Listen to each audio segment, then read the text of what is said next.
PCOS भनेको के हो? PCOS भनेको पोलिसिस्टिक ओभरी सिन्ड्रोम हो। यो महिलाहरूमा देखिने एउटा मेटाबोलिक सिन्ड्रोमको एउटा पार्ट हो। यसमा चाहिँ महिनावारी इरेगुलर हुने, अनुहारमा नआउनु पर्ने ठाउँमा दारीजुङ्गाहरू जस्तो रौँहरू पलाएर आउने, एक्ने हुने, कपाल झर्ने यस्तो देखिन्छ। सँगसँगै जोडिएर चाहिँ तपाईँको डायबिटिज, प्रेसर, कोलेस्ट्रोलको समस्या आउन सक्छ। फ्यामिली प्लानिङको टाइममा बच्चा बस्न समस्या हुन सक्छ कन्सिभ गर्नको लागि।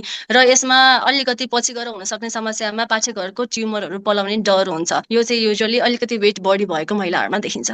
यो PCOS को ट्रिटमेन्ट चाहिँ के हुन्छ? PCOS को क्योर छैन, like all metabolic syndrome. So यो चाहिँ तपाईँको एउटा कन्ट्रोलमा राख्न सकिने, ट्रिट गर्न सकिने समस्या हो, तर क्योर चाहिँ हुँदैन। एक नम्बर ट्रिटमेन्ट इज तपाईँको हेल्दी लाइफस्टाइल। सो यदि वेट बढी छ र PCOS को सिम्टम छ भने तपाईँको वेट लसले PCOS लाई हामी कन्ट्रोलमा राख्न सक्छौँ। सो वेट लसको लागि गर्नुपर्ने जुन हेल्दी डायटमा जाने, रेगुलर एक्सर्साइज गर्ने र वेट लस गर्ने, यो गर्नुभयो भने PCOS नियन्त्रणमा आउँछ। र यो नियन्त्रणमा नआइन्जेलसम्मलाई चाहिँ हामी टेम्पोरेरी मेजर्सको रूपमा औषधिहरू पनि चलाउँछौँ।